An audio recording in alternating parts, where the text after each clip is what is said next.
नमस्कार तपाईहरुलाई स्वागत छ नेपाल अनलाइन स्कुलको युट्युब च्यानलमा र आज हामी क्लास 10 को अप्सनल म्याथमेटिक्स को तपाईहरुले देखिसक्नु भएको छ ज्योमेट्रिक सिक्वेन्स भन्ने टपिक पढ्न गइरहेका छौं। सिक्वेन्स एन्ड सिरिज अन्तर्गत पर्ने यो हाम्रो दोस्रो टपिक हो। एउटा हुन्छ हाम्रो अर्थमेटिक सिरिज र अर्को हुन्छ हाम्रो ज्योमेट्रिक सिरिज। सो यो ज्योमेट्रिक सिरिजको हाम्रो लेक्चर 2 भिडियो हो। यो ज्योमेट्रिक सिक्वेन्सको फर्स्ट लेक्चर भिडियोमा हामीले यसका फर्मुलाहरु हेर्यौं, त्यसपछि यसको सर्ट क्वेशन्सहरु हेरेको थियौं भने आज लेक्चर 2 मा चाहिँ हामी यसको लङ क्वेशन्सहरु हेर्न गइरहेका छौं। र यो ज्योमेट्रिक सिक्वेन्सबाट तपाईहरुलाई धेरै जसो क्वेशनहरु आउन सक्छ अर्थमेटिक सिरिज भन्दा, किनकि यो ज्योमेट्रिक सिरिजमा चाहिँ अलिकति कम्प्लेक्स खालको क्वेशनहरु हामीले बनाउन सक्छौं, विद्यार्थीहरुलाई अझै कन्फ्युज बनाउन सक्छौं। त्यही भएर तपाईहरुले चाहिँ यो भिडियोलाई राम्रोसँग हेर्नु होला र यहाँबाट सोधिएका प्रश्नहरु राम्रोसँग हल गर्ने क्षमता बढाउनु होला है। सो अब हामी त्यसैले डाइरेक्टली अब सुरु गरिहालौं। क्वेशन नम्बर 1 ल हेरौं। ल के रहेको छ हेरौं है त। अब तपाईहरुलाई जुन फर्मुलाहरु चाहिन्छ म त्यो फर्मुलाहरु अहिले यहाँ क्वेशनमा जतिखेर युज हुन्छ त्यतिखेर म भनिहाल्छु है त। ध्यानपूर्वक हेर्नु होला। ल हेर्नुस्, if the third term of the geometric series is 27 and fifth term is 3, the value of which term is 1/27 भनेको छ। अब यसले भनेको के हो भने हेर्नुस्, थर्ड टर्म चाहिँ 27 हो अरे जियोमेट्रिक सिरिजमा, फिफ्थ टर्म चाहिँ 3 हो अरे भने 1/27 भनेको कुन टर्म हो? 20 टर्म हो कि 19 टर्म हो कि 16 टर्म हो कि 10 टर्म हो कि 40 टर्म हो कि कतिऔं टर्म हो त 1/27 निकाल्नु पर्यो। सो हेर्नु है त, थर्ड टर्म भनेको T3, थर्ड टर्म कति रहेछ? 27 रहेछ है त। जियोमेट्रिक सिरिज भनेकै छ। त्यस्तै फिफ्थ टर्म भनेको हाम्रो 3 रहेछ र विच टर्म इज 1/27 भनेको छ। र मैले मान दिए nth टर्म चाहिँ कति हो अरे? 27 हो अरे हैन। nth टर्म भनेको Tn भनेको 27। सो n को भ्यालु 5 भयो भने 27 भनेको फिफ्थ टर्म, n को भ्यालु 3 भयो भने 27 भनेको 1/27 भनेको फिफ्थ टर्म हुन्छ। n को भ्यालु 20 भयो भने 1/27 भनेको 20th टर्म। भन्नुको मतलब हामीले n को भ्यालु निकाल्नु पर्ने रहेछ हैन। ल सो नाउ अब हेर्नुस्, थर्ड टर्म भनेको 27 हो। अब जियोमेट्रिक सिरिजमा हाम्रो जनरल फर्मुला Tn को के हो फर्मुला तपाईलाई थाहा छ? ARn-1। यो कसरी आएको त भन्दाखेरि यसरी आएको। हेर्नुस्, हामी फर्स्ट टर्मलाई a भन्छौं, सेकेन्ड टर्मलाई के भन्छौं? a * r भन्छौं, किनकि कमन रेशियोको डिफरेन्स हो नि त, त्यही भएर ar। थर्ड टर्मलाई के भन्छौं? ar²। फोर्थ टर्मलाई के भन्छौं?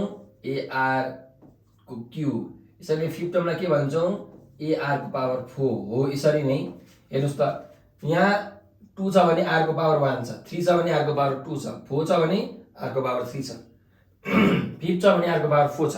त n छ भने के हुन्छ? r को पावर n - 1 हुँदैन? यसरी भयो है त। ल अब हेरौँ। सो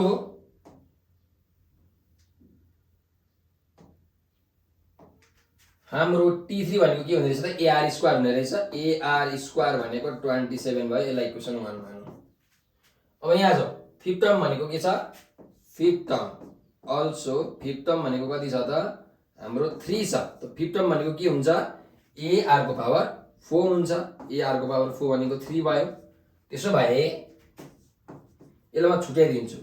AR² * R² = 3 हेर्न पाइदैन?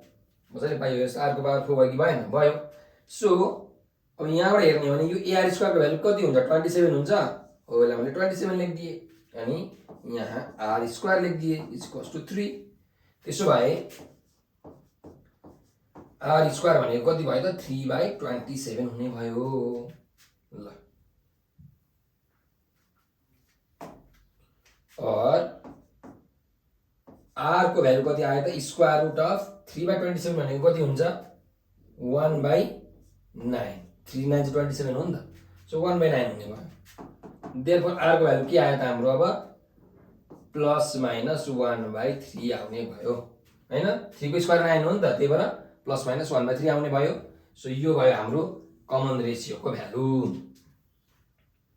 अब हामीलाई के भनेको छ भन्दाखेरि the value of which term is 1/27। 1/27 भनेको कुन चाहिँ टर्म हो भनेर सोधिरहेको छ है त। ल हेरौँ, यसलाई म मेटाइदिन्छु है त। सो हामीले चाहिँ के गर्छौं भन्दाखेरि जेनरली यो जुन कमन रेशियो छ यो कमन रेसियोलाई चाहिँ हामी पोजिटिभ नै लिन्छौँ। के लिन्छौँ? कमन रेसियो जहिले पनि त होइन, तर यो केसमा चाहिँ यो क्वेसनमा स्पेसिफिकली हामी पोजिटिभ नै लिन्छौँ है त कमन रेसियोलाई। सो तपाईहरुले यहाँ के गर्न सक्नुहुन्छ भने कमन रेसियो भनेको चाहिँ पोजिटिभ मात्रै हुन्छ, देयरफोर r भनेको 1/3 भनेर लेख्न सक्नुहुन्छ। -1/3 पनि हुन्छ, तर यो केसमा चाहिँ हामी पोजिटिभ मात्रै लिन्छौँ। भनेपछि हाम्रो a को भ्यालु कति हुन्छ त्यो पनि हामीले निकाल्न सक्छौँ है। a को भ्यालु कति हुन्छ हेर्नुस् त ल, यहाँ हेर्नुस्, a r स्क्वायर भनेको 27 छ। सो a भनेको के भयो? 27 मा r स्क्वायर भयो, 27 बाइ r स्क्वायर भयो। सो 27 बाइ r स्क्वायर भनेको कति हो? 1/3 को स्क्वायर, 1/9 भयो। सो यो कति आउँछ? 27 * 1/9 भनेको यो 9 माथि गएर रेसिप्रोकल हुन्छ, 27 * 9 हुन्छ।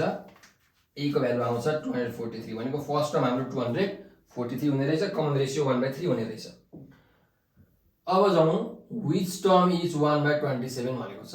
1/27 कतिऔं टर्म हो त भन्दा नाउ लेट tn भनेको हाम्रो 27 मान्यो। सो arn - 1 = 27 जेनरल टर्मको फर्मुला हो यो। फर्स्ट टर्म हाम्रो 243 आएको थियो, कमन रेसियो हाम्रो 1/3 थियो, यसको पावर n - 1 = 27 or सो 243 यो त जान्छ के हुन्छ? डिवाइड हुन्छ 1/3 को पावर n - 1, सो 27/243। अब यो 243 लाई 27 ले हामीले डिवाइड गर्यौं भने कति जान्छ? 9 जोडी जान्छ। कति जान्छ? 9 जोडी जान्छ यसरी है। त्यही भएर 1/3 को पावर n - 1 भनेको 1/9 हुन्छ। कति हुन्छ? 1/9 हुन्छ। 1/9 भनेको 1/3 को स्क्वायर भयो। त्यसो भए इन्डिसेसको रुलले के भन्छ? कुनै पनि दुईटा टर्म इक्वल छ, तिनीहरुको बेस पनि सेम छ भने पावरहरु पनि के हुन्छ? सेम हुन्छ।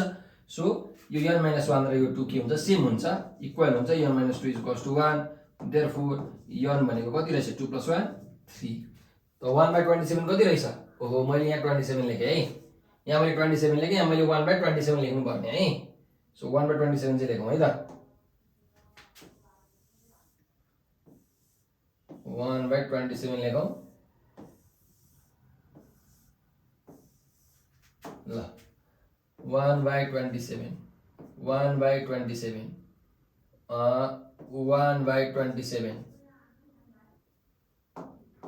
27 भनेको 1/3 को क्यूब हो हैन। सो 1/3 को क्यूब यहाँ छँदै थियो।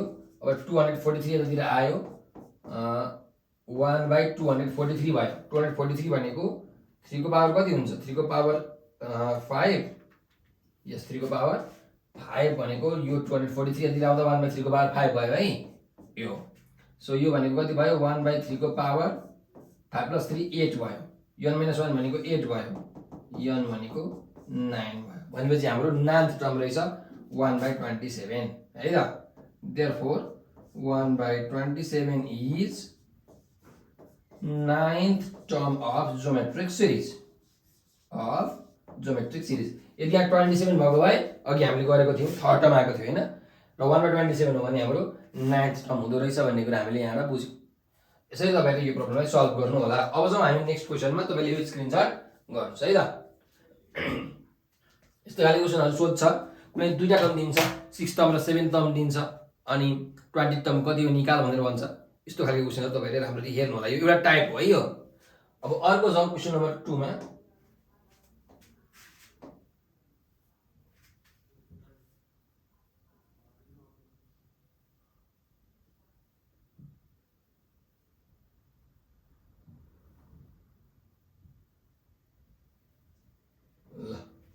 क्वेशन नम्बर 2 यहाँ छ। एउटा क्वेशन हराएको जस्तो मलाई लागिरहेछ, हेरौँ ल त्यही पनि। Insert 4 geometric means between 1/2 and 16 भनेको छ।